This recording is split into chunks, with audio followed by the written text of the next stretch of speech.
Washington football team at 2-2. We don't know which way to go. What's it gonna be? I think we know which way we're going on it, and we'll get to that in a little bit. But it's kind of interesting. Actually, this weather this week has been.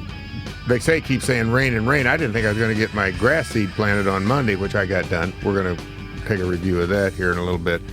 But it did because it didn't rain like I thought it would. And I got the sprinklers on, and it's a good thing I do because it hasn't rained.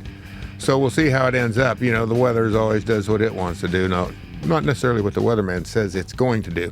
Todd, I just got back from the doctor's a little while ago, and I was in a building where, you know, there's a lot of professionals, you know, I don't know if there's any lawyers in there, but a lot of medical type stuff in there, so you see a lot of people coming out. Todd, I saw an old geezer go in there, and I swear this guy was taking steps that were probably about an inch. Aww. That kind of a guy? You know, kind of all... like Tim Conway and Mrs. O'Higgins. Yeah, there you go, Tim Conway. Very... And I mean, I felt so bad for this guy. But I'm also at the same time, I'm thinking to myself, I'm going, you know, I'm 72. I mean, how time works. And there's something really, it's always been this way because there's a grocery store over where I live, I go, and it's right beside an apartment complex. And there's a lot of old people in that, and you see them shopping. And, I mean, this is where you kind of, in all honesty, I would just as soon not be in those places because basically it's telling you this is where you're headed right here. This is where you're going. Now this guy, he gets in there and like I said, he takes these short steps and he's got his mask on and you can't even tell if he's sentient, you know, but he's following people around. Because I'm thinking at that point, but then I don't know, am I really enjoying anything or am I just, I mean, to me, there's part of me that, well, I think it's past, like in places like Oregon, you go ahead and be euthanized if you've got something that's seriously terminal. And I think that I would have to go, guys, it's been a good run. Hey, maybe one man's inch is another man's yard. I have no idea. I haven't got to that point. The only thing is, I was telling you earlier, you know, there's some pretty good drugs to look forward to, I guess, when you get to that point. But this guy gets in there, and the next thing you hear this great, he did a big ripper in there. And I mean, he doesn't, and you know what? You don't even think anything about it because it's understood this guy's got issues. And so he didn't have a caretaker or anybody helping him? No, he did. He definitely did. Wait a second, and he just lets one rip with, but he probably didn't even know he did it, right? No, exactly. That's my point. I mean, it's kind of funny when you, under those circumstances, how you react to where you're not appalled in the least. I mean, I'm surprised that that's all he did. Bless his heart. Yes, basically, that's right. He left us a little something to remember him by, but the shuffle, the way he walked was enough. I mean, you know, extra, that was a bonus when he left us in the elevator for the rest of the ride up. But yeah, I just had to get that off my chest. It kind of was bugging me a little bit. I'm thinking, oh, and you know, late. You know, my back's been acting up, and I'm going, man, at least I'm taking full-size steps. But when the steps start getting shorter, I think that's when trouble begins. No. So, well, listen, we got something here that happened to me a couple days ago, and I'm in the house, and I come outside the house. I walk to the back of the car there to the garage door, and I forget I was getting something back there, and I look down, and what do you think I see sticking through underneath the garage door? Well, I would have hazarded a guess, and then you sent me the photo of what it was. I think I screamed when I saw it because, and with that, let's go to the photo from 101. Let's go to the videotape. But this is what I encountered. Okay, so here's what I discovered at the back of the car there, and you have to appreciate now the garage door has been lifted. When I went back there, the garage, no, I take it. When I'd already opened the garage door. Maybe I was going outside. So garage door up. Garage door was up, so I walked back. But as you can see, and you can see a line across that concrete where the garage door comes down. You can also see where the snake is a regular snake for about 6 inches, and then all of a sudden the snake is Pancake Man, and then he's back to a regular snake. Obviously, what happened, he was going in as the garage door was coming down, which means somebody... You didn't do it. I did not do that, no. Because the garage door, that snake was there overnight. It had happened the night before. I think my daughter and her boyfriend, they went out through the garage and they walked through there and they hit the button outside to close the garage door, not realizing just how... murder.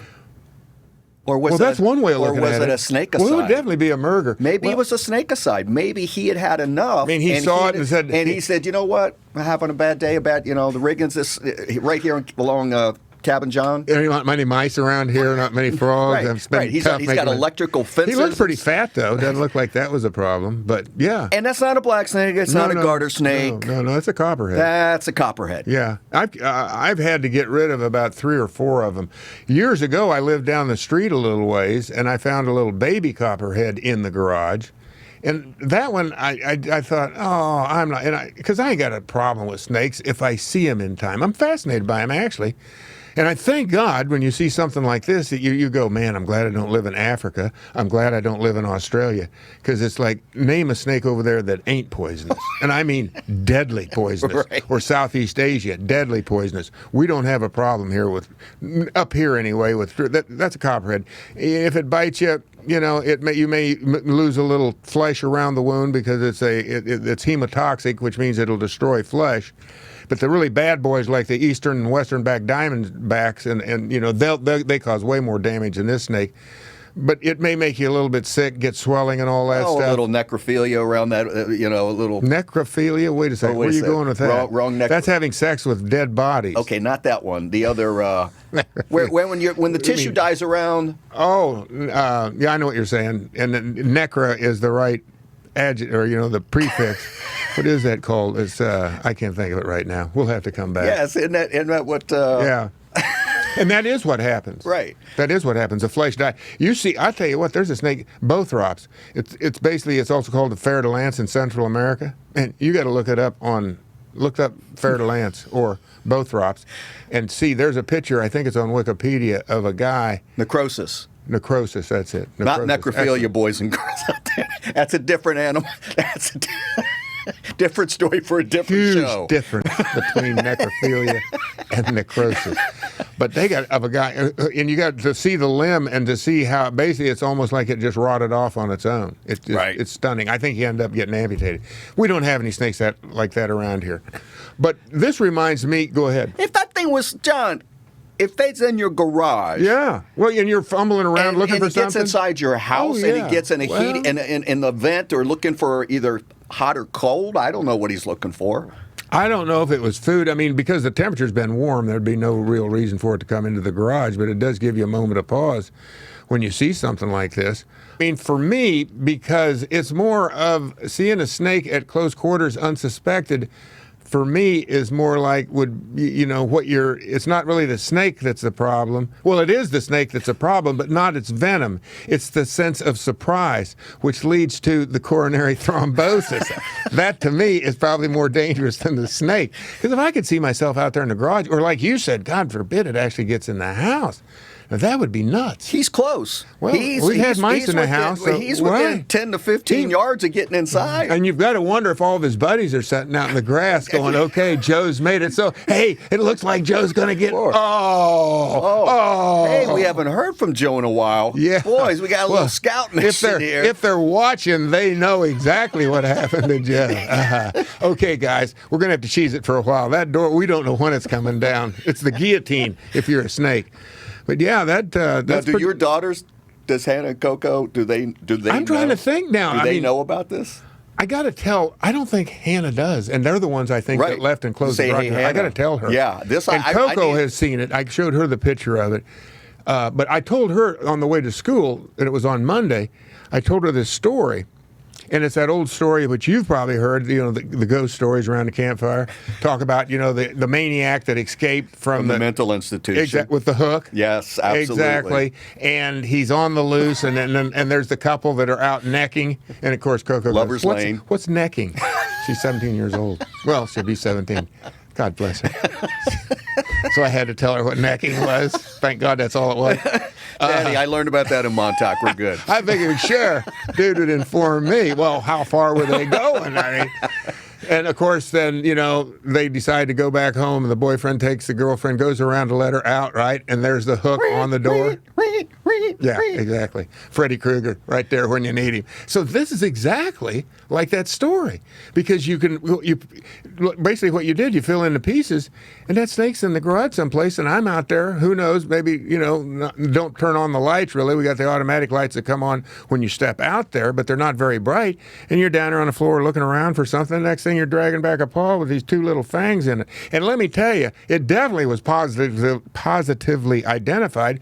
There was an electrician there working, and I said, "Hey, Arnold, come over and take a look at this." And he goes, "Whoa."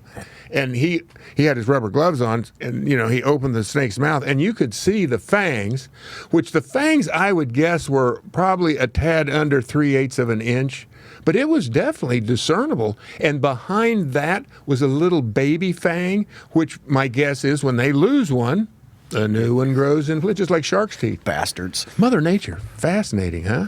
But here's what I don't get. Too bad when you lose your hearing in one ear, you don't grow a new eardrum. When you texted that to me yesterday, I was like, oh boy, all right, we got something to talk about, because most people are not like I said, that's easily you go, okay, that's a copperhead. Right. That is, and that's no bueno around here, right? Because usually the stories, it's a black snake, it's a garter snake. Black snake was in the garage. I wouldn't think twice about it, because guess what? I won't have any mice. Right. And I figured, and even a black snake, I'm going, they're docile. They're not going to mess with you unless you mess with them. But I said, okay, I see how he killed it.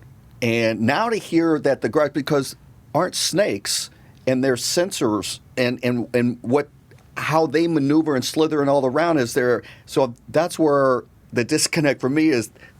This was a dumb snake. That the garage door, he couldn't, between the sounds and the buffering coming down and how slow that is, and then. Yeah, it's a good point. I'm thinking though, I don't know. He was the dumbest of that particular, whatever they call snakes, a brood, or maybe he was a suicide snake. I never thought of it, but who knows? Did he have? Was he packed with explosives or something? I got no idea. Is it Al Qaeda snake? Maybe that's an Al Qaeda snake. I don't know. We'll never know, actually, I think I could find the remains. I tossed it in the backyard there someplace, but probably by now a coon or a possum or a fox has probably located it as well and actually turned him into food. So, yeah, that'll get your heart pumping. That'll do snakes, like I say, I love snakes. That reminds me of a story when I was in Africa hunting years ago. This is back when I was still playing, back in 1985, my last year. And I was over there, and I went down to this place to hunt on this other guy's property, and I'm talking to the professional hunter, and they had help around there, and they had little dwellings where they lived and then where he was living, and he had to go into one of the into the quarters of somebody's house there and kill a black mamba. A black mamba. That is considered the most deadly snake in the world. Now, its poison isn't the most venomous, but it gives you such a charge that it ain't good when a black mamba bites you. I think the taipan, I think that's what our taipan, couldn't be taipan, that's something. But it's something that's a snake like that in Australia. Necrosis, that's actual venom is, huh? I'm going to stay with necrophilia. Yeah. But I think its poison is the most deadly. Bunch of wordsmiths here on TJRS. Yeah, well, this is the name. I'm having trouble. I got a speech to give next week, and I'm having trouble pronouncing this one fella's name, because I believe he's could be Norwegian or Swedish, but it's spelled Assbjornson, and I've got Asbornson. I would say just go with, hey, Jimmy A. Or hey, just call him Norm. Yeah. Big shout out to Norm. Anyway. You got no shot with okay, so we got the old people done. We got the snake done.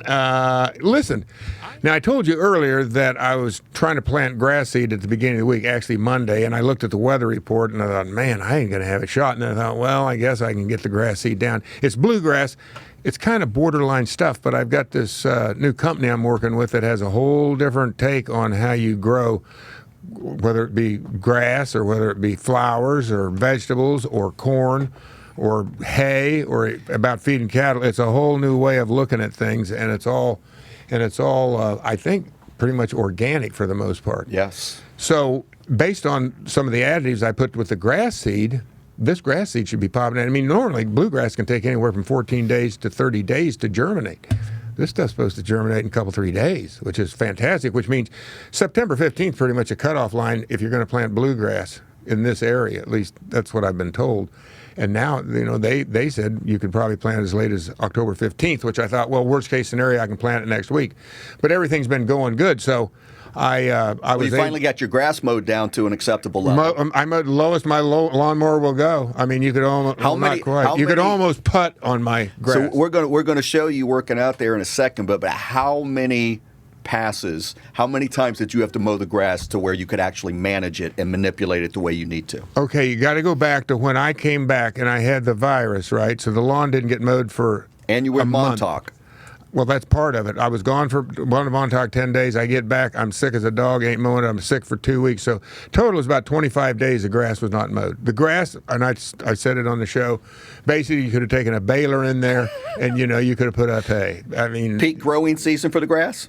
So, well, the grass looked great, but once you started mowing it, you realized one thing about letting it grow, there weren't any weeds. It choked out the weeds. I'm going, once again, making the best of a bad situation. But so I had to raise the mower to the top as high as it would go and mow it off. And then it was so thick, I had to, because all the stuff that you cut was so thick, I had to go over that and basically put and bag it. In other words, mow it again with the bagger on so you could, and I remember I started, and I'm going to say, Todd, in about a matter of 2.5 weeks, I've mowed that lawn at least 6 times. Wow. 6 times. Maybe 7. And every time I bagged it. There was a time in my lawn, it was like 60 feet wide. I could go down and back one swath, and the bagger was full of clippings. Jeez. And you had to dump it, and then put it back on and go back and forth. And then come back, a couple of days later, because I had to gradually take it off a little bit at a time. Sure.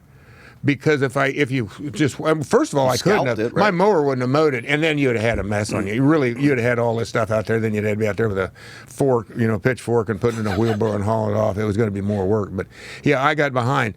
So anyway, I finally got around. So I had to prep the lawn, and one of the things you do in the fall is a good idea, and I suppose you can do it twice a year, but for sure you ought to aerate your soil at least. That's why I like once a year. Yeah, which exactly. Specialize in grass. Are we ready to roll the tape? Let's roll the tape. Okay, let's roll the video tape. Let's go, Warner. Put it up for us. I went over to a place that's right here in Tyson's and rented an aerator, which I wanted to get the smaller one. This is a 27. This had a 27-inch swath, which obviously you can get more done. But they also have an 18, but for what I was doing, it's not that big of an area. And I think there's about 100 pounds difference in the weight of the machine. Because this isn't a big, this was a workout for, and talking about old men, God, this doesn't look good. But right now, when you got to pull up, get the tines out of the soil, and turn that thing around, I want to tell you, it was wearing. And then I realized I'm going to be here all along, and you'll see how it just kind of yanks me, because I got the RPMs way up. Right. But if I would have had it down low, which I was doing it at a lower speed, it was going to take me forever, and I want to get it done. Damn it, I was killing me. But so I finally got it. I finally got the lawn aerated, and I got to tell you, for like yesterday and later that day, I wanted a beer so bad. So bad, I needed a beer. Come to the dark side. Well, I was come ready on to go. back. We've missed you. But I got this other condition going on. Doctor's orders. I cannot have beer, so I had to tough it out. But yeah, but today I'm very pleased to say that the back is much better. That's all. You know what? Your yard, seeing it like that. What do you think the dimensions are yard wise? Well, it's 70 feet. It's 70 feet wide. And it's about 60 feet in this area, and it's about 60, plus some little odd patches there. It's about 60 feet this way, so you got about 4,200 square feet. That would be an amazing wiffle ball field. Oh. For you wiffle ball aficionados, you've got the green monsters out there with your arborvitaes? Yeah. That is Emerald just green. spectacular. We did that a few years ago. We got out there and played a little bit of wiffle ball. But the problem really was, when we put in this other landscaping here, we got this stuff that's called, you see that really dark green stuff at the bottom? That's Pachysandra, which grows year-round basically, and grows in the absence of sunlight for the most part. Well, that would have been the ideal place, because then your backstop, you would have had kind of a backstop there. And literally, you have kind of. It's almost like a diamond. Yeah, in a way you would have, but like you said, you'd be able to hit one over the arborvitaes if you could. You're right. But the problem with that is that it depends on where it went, but good luck finding the ball once it went over on my neighbors. If you go yard, then you could go bamboo, because the left field, you got your bamboo guy over there. That's what I'm talking about. You literally go yard. Yeah, exactly. You might have let him go. Well, and how much are wiffle balls? They can't be that expensive. There you go. Then when he mows, if he ever does, he'll find out, my God, I got about a dozen. I got a dozen. A little idea, a little professional wiffle ball. A little celebrity wiffle ball action. Well, basically in the spring, if this comes back the way I hope it does, that might be the way to go. And the secret, though, and there's also now the lawn got really browned out towards the end of the year. Now, part of it was I didn't mow it. I don't know, but it looked fine before I did it. But taking it down like that, and that dead grass was in there. When I say dead grass, and it doesn't have, there's something that builds up thatch. Have you heard of thatch? Oh yeah. Yeah, and this grass, bluegrass particularly, is something that builds up thatch. But I don't think there's any thatch in there, really. I mean, so it just browned up somehow, and it kind of stayed that way through the summer. So I don't know what the deal is, but we'll see. We'll give it a good shot and come out next spring. Hell, we might even take over the groundskeeping deal out at FedEx Field, because that field always looks like crap, right? I hate to say it. I don't want to bust on somebody. Well, I'm just saying. But where they use a lot of paint and other stuff to make it even look better. But that field is notorious. There's not any grass out there. The turf it's not good. I mean, by professional standards. I looked at some field recently, and that's one of the big thing used to be great about playing in Tampa, because they always had a grass field. And I don't know whether it was. I think it could have been Bermuda. It could have been Azoysia. I think it might have been Bermuda, because it's a southern grass, a warm season grass. But man, that was like playing on carpet. Was it George Toma? Wasn't he the guy from Kansas City? Mm-hmm. He used to do all the Super Bowl. Well, he was the guy that did all the Super Bowl fields. I remember years ago when they had that Super Bowl down in Houston, they flew George Toma down there, and that was one of those fields where it rolled in and out, right. Where you could have that sliding tray. Right, that you could take it outside so it'd get natural sun, and then you put it back in on game day. I think Arizona has that as well. Yep, I think that's another stadium. But George Toma, I mean, he was the legendary guru. If your field's got an issue, call in the big guy. I remember when Kansas City, but you know what? I'm trying to figure out how he survived, because Arrowhead Stadium is artificial turf, and it's been that way from day one. But George Toma, when they played at Old Municipal Stadium, which was more or less downtown, he was a guy that was responsible for Kansas City. Well, I think he made his bones in baseball, and then. Well, that's what I'm talking about, though. That was down. Well, and I don't know. I'm guessing it was Royals Park or whatever it's called there. I think that was artificial turf. I don't think that was, but maybe it wasn't. Maybe they had grass. Mm-hmm. Because back in those days, so many teams went to art. I mean, like, you just start naming them. Pittsburgh, the not Steelers, but the Pirates. Oh, yeah. Philly. It was such a St. Louis, savings. Cincinnati. Wait a second. Cincinnati didn't have. Oh, yeah, they got the Reds. Riverfront there were so many, of course, the Astrodome, but I'm trying to think. The Astros played there, didn't they? They played on that. Yes, absolutely. So, yeah, I mean, actually, but obviously there's a lot of expense. I hate turf, always have, always will. It just doesn't work for me. You fall on that stuff and slide on it. I mean, St. Louis used to be the worst, particularly in late in the season. And we always seemed like we played one of the last games of the year in St. Louis. And you would slide, and what happened is part of that stadium would be in the shade no matter what happened. And it wouldn't get up past freezing, so the field stayed frozen. Literally like concrete. So they'd come out, and if it rained at all, they'd come out and they would put urea on it, which is fertilizer, 46% nitrogen, to melt for snow. To melt snow, like they put on sidewalks and all this stuff instead of salt. But that stuff, it is very caustic.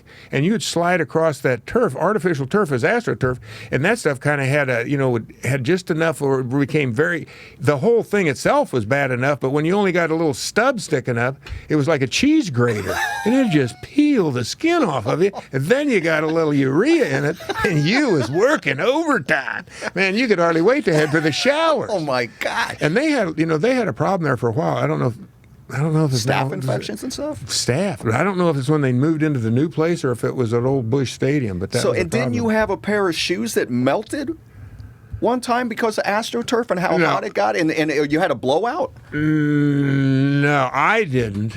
That happened to a safety when playing for the Jets down in Miami years ago. That was like in 1972. He went to tackle Earl Morrall and planted, and the glue must have got, I remember being on AstroTurf and in this same game, and my feet were so hot that I came over and stuck them in buckets of ice, ice water, which was a big, huge mistake because all those calluses on my feet got soft. And next thing you know, I tore the big calluses off the balls of my feet. Oh. And had to play 4 days later in Detroit. Fun stuff. And that doesn't sound like me. I should have called. Can't go today. I'm going to have to. Thanksgiving, I'll be up in the booth with everybody else there at Tiger Stadium having turkey. I can't go. We're fine, Riggo. Grass field. Yeah. Can't play on turf. But anyway. Well, don't know where to start with the Washington football team because there's a lot of moving parts here. They eked out that win last week. They needed that. That was huge. That was a big win for them. That was huge. You can't take that away. I mean, even though it was one of those wins that, how do you say it? There was a little bit of luck involved, but similar to the Giants. But it happens. It happens exactly. It's the same. But so it's a little sketchy. So you're dealing with a team right now that, my opinion, is you got a 50-50 on the bottom feeders. You don't know for sure. Right. I would think when they start moving up in their weight division that they're probably going to get a beat down by the better teams. That you saw what happened when they went to Buffalo. Buffalo was the measuring stick, right? A little bit, yeah. Well, and they've got a few of those coming up. Flat out said we're going to find out how good we are, and I think it was actually you said, well, what's the opposite of that? Well, we're going to find out how. Well, that's the other way of looking at it, but I don't usually go that way. But I was going to say, I got a pretty good idea that Thursday night game against the Giants, you're playing the Giants, and you really probably should have lost that game. The Giants are thinking that, if not for some really stupid bad play and a bad penalty. So that's what you got. But at the same time, you're seeing the growth of a young quarterback. How far he can go, I have no idea.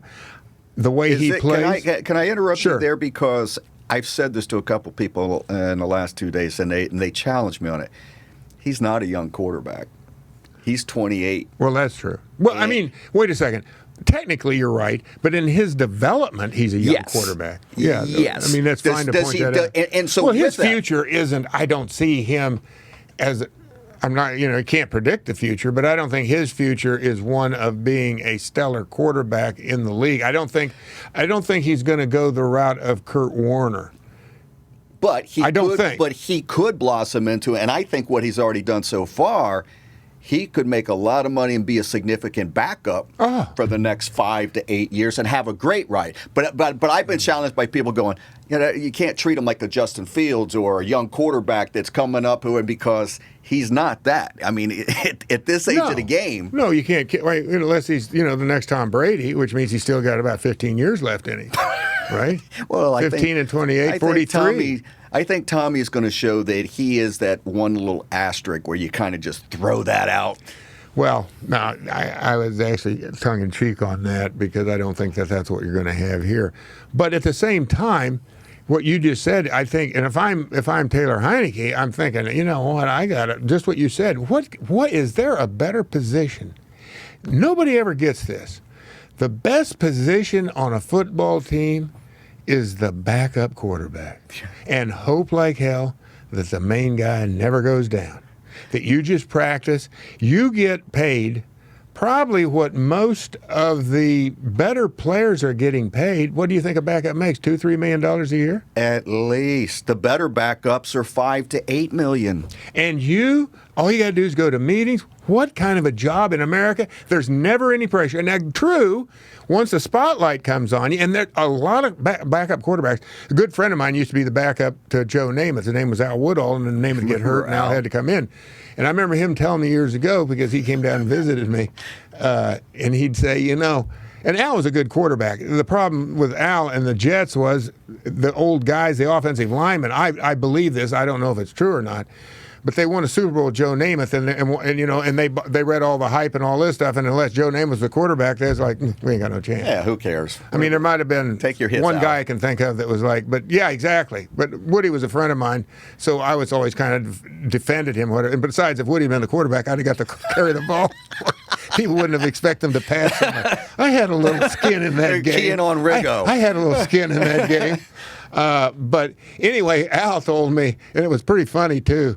He says, these guys, they're always these backups. He says, they're all like, you know what, if I'm as good as he is, I should be playing. And they're all got this ego. They're all puffed up. And he says, those dumb bastards. He said, just keep your mouth shut, take the money, and don't go out there and prove that you're not even a backup. And the next thing you know, you're gone. You're out of the league. What a beautiful way. Woody he nailed it. Now, It was I'll perfect. tell you another one. And I had the opportunity to play golf with him a number of years. It was Don Strock.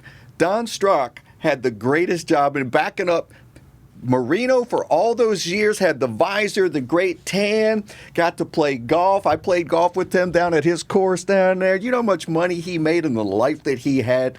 Because even when Marino out there and had the Achilles and everything, they got him booted up doing the one-legged quarterback thing. Anything you can, get him out there. But then you got to remember, though, when it comes down to that, this is truly, there's those positions, and particularly today, it is the quarterback, but it's like they don't want to see the understudy. If the star can't go on, people's going, well, in other words, it's always about the money.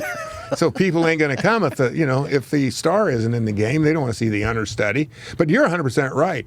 I can only imagine Miami. I mean, it was like being Sonny Crockett or whatever his name was, right? Crockett and Tubbs. Exactly.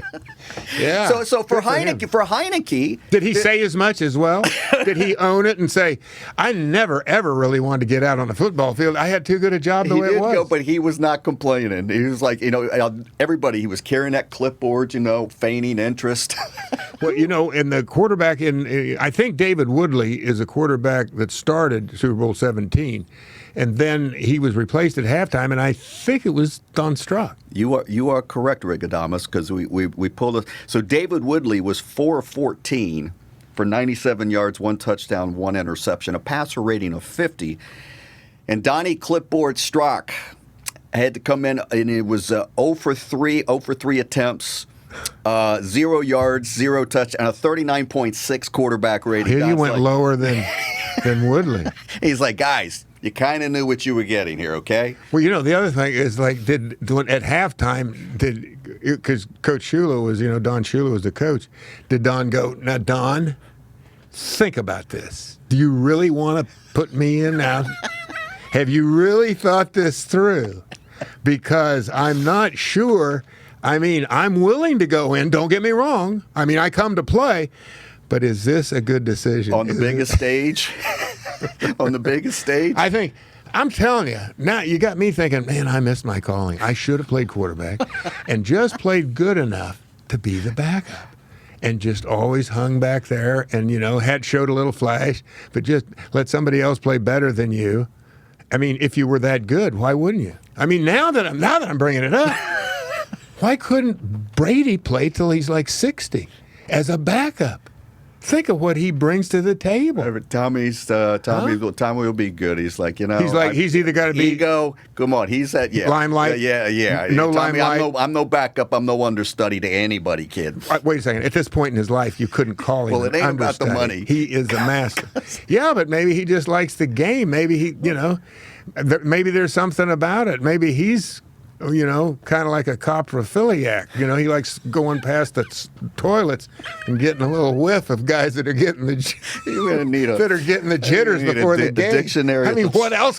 There's got to be something wrong with him to want to keep playing. You need a dictionary and a thesaurus and Wikipedia to follow along TJRS with some of our terminology and words. Yeah, you got to look that up. Back to Mr. Heineke. Yeah. Yeah, exactly. How did we get so far afield? And so for 2-2, he is actually... He's improving. He is improving. You're seeing the glimpses of greatness, his ability. Goodness. Okay. I don't think he's reached to greatness yet. But just say goodness. I said a glimpse. Serviceability. Yes. To where you're going, all right, he's not a nightmare. And he's this close to getting one of his receivers seriously injured with some of his high throws. And I really am hoping he gets that under control, because some of these guys are getting exposed and they're this close to taking some really serious rib hits and headshots and what have you. Well, can you imagine playing with him 30 years ago if you're a receiver? Oh, no. With the rules? No. I mean, you got the rules, but in the back of your mind, you never know. Some of these guys are still going to go after you, and I appreciate what you're saying. That, when you're hanging guys out to dry, so to speak. Dwayne Haskins was doing the same thing. But I think he's of the frame of mind, I got to get it done, and I'm here, I'm ready to give everything I got. I expect you to give. And what he doesn't understand is no, this is not the way it's supposed to be done. You're supposed to be better than this. You just don't throw it over in the area over here and, right. shoot in here up amongst us. I want it right here, and that's where I expect it to be, because a good quarterback can put it right here. Right. But he's been under duress. He was in that game. He made that huge play to McKissick that really, saved a lot of stuff. By the way, I'm glad I brought his name up. That's one of the best plays I have seen. And I didn't understand the rules, but there's no way, because I thought that the guy, Blandino or whatever his name is. Dan Blandino. They bring him in, and I thought he said something about the pylon, but I didn't realize, because as they say, the goal line goes around the world. So when he launched, he looked like Dr. J. Yeah, he got air. It was a tremendous play. And almost with a twist on the back side, it was a thing of beauty. It truly was. He made a play that you won't see very often, but he took off from about the 4-yard line, and he went through, and he broke that plane clearly in possession of the ball. When he landed, he came down with the ball. I thought, I don't know how and I don't know why they reviewed it, because did they call it a touchdown immediately? I think they did. They called it a touchdown. And then they reviewed it. But I'm going to say, I don't see how once you saw it again, you're going, I don't see how they turned that back. And then I think Blandino was saying, well, he made it sound like they might be reversing their decision. And now you're going, a guy that's supposed to be the expert's telling you, and they're going, and it's very plain for anybody who saw it. It's not one of these deals like the McLaurin catch and fumble, where they say he didn't have it long enough, but he clearly caught the ball, and then he did fumble it, but he didn't do enough with it for them to call it a fumble. He didn't make a football move. Exactly. A football move. But but anyway, to get back to Heinicke, that's one part of it that is a plus. They're not, because Fitzmagic is no longer, and I don't think Fitzmagic will be back in the lineup. I think if he's healthy, unless Heinicke starts to struggle. And in all honesty, the injury, I don't know the severity of what Fitzpatrick has, but if you just look at your hip, I just don't see you coming back. At 38. For the remainder of the season. And for a guy who... Yeah, I think that's a career-ending injury for him. A very immobile quarterback. Yeah, so that's a career ender for him, I think. So I think at Heinicke, it's up to him, and he's growing, and he's doing, and he's getting better week in and week out. And clearly, it's his decision making and stuff they have to work with him on. But even at 28, he has no experience. Right. So now turn back to I got the feeling watching that game that Atlanta's defense was just bad enough that the offense was going to be able to figure out a way to get over on them, and I think they did. But the surprising part was, here you got Matt Ryan, who's been in the league 14 years, I believe that's what they said, and he throws 4 touchdown passes, and pretty much Matt Ryan, and he's not Lamar Jackson back there, right? So, the obvious part here, and this is where I think there's got to be a bit of embarrassment, and no matter what is coming out publicly, they're not gonna, I don't think they're gonna ridicule any of their players or call them out publicly. But I got a feeling you get behind closed doors in the meeting rooms. Oh yeah, I got to believe there's some coaches that aren't happy about what's going on out there with the defense. You continue to hear the thinly veiled. We can't have one guy out there freelancing and doing his thing when everybody's got to do their job.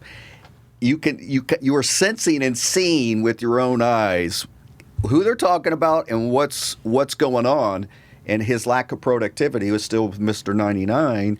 Is everybody? He's under the microscope, and with that, you were the defensive rookie of the year. Heavy is the head that wears the crown, right? So he accomplished that in his first year, but right now this defense is a liability. It's supposed to be their strongest suit. You know, that defensive rookie of the year stuff, just for the record, and I mean, he played okay last year. I didn't, you know, and for a rookie, maybe it was that much better than everybody else. My gut feeling is there's some rookie from some 2A school last year, not 2A, what do they call it? Division II. Division II. Or, yeah. That if you really looked at all the film, maybe had a better year. You know, I'm just saying the brand is what gets all the attention, even amongst the players, because I remember, you know, voting on the All-Pro or Pro Bowl stuff. Somebody would go, so who was, you know, this fall when we played, whose defensive tackle was really pretty good? Who'd we play against? You know, well, you can only really vote against who you played against, I would think, and even then, you don't know during the course of a game who you're voting on. You know, it might be just vote for the player that you had the most respect for when you played. And then you get all these votes and you tally them up. Don't give me a sheet of paper and have me vote on the entire defensive team, because there might not be any go, oh, I don't have a clue who the free safety is that should be an All-Pro. But I know that strong safety lit me up. And Charlie Waters, you know, he unloaded on me a couple of times. Right. I'm putting his name down. Wally Chambers is a defensive. I'm putting Wally's name down. I tried to block him. So anyway, you get what you get. But they're 2-2, and their future's still ahead of them, and that's all you can say. So I'm not going to say any more about it. But well, now, go ahead. Well, New Orleans coming to town, and New Orleans, they laid a big egg last week. You realize they were up 11 with a little over 7 minutes to go in the game and lost to the New York Football Giants in overtime? Well, what does that get you back to? Quarterback. More than likely. Although their defense must have had somewhat of a meltdown. Their defense, because remember the first game they played, they beat somebody. They smoked Green Bay. That's who it was. Green Bay and Jameson. He was the ditto. Famous Jameis was back, you know, doing with the crab legs and doing his thing. And exactly. And so yeah, they're a little bit. Their defense is the strong suit of that team too. I mean, they're pretty. Mm-hmm. They're 11th overall. They are second against the rush, only giving up 66 yards, tied for 4th in points. So the defense is giving up the least amount of points. Well, that's the other part about Washington defense. I think they gave another 30 points. Yes. Right? Yes. Another 30 points. Yeah, they're in the last 4 or 5 positions in virtually every defensive category. I mean, I don't, you know, stats doesn't mean, but the point, that's the one thing that you look at and you kind of go, 30 points. I mean, I think they're averaging close to giving up 30 points every game. It is. It's over 30 points. It is over 30 points. Over yeah, 30 points. Particularly when you throw in Buffalo. Yeah. So well, that's insane. And listen, stats are everybody wanted to use them last year because look how we only gave up X amount of yards. Well, we knew when they buckled down in the second half of games versus again they can't stop anybody on third down. They get punched in the mouth coming out of the gate.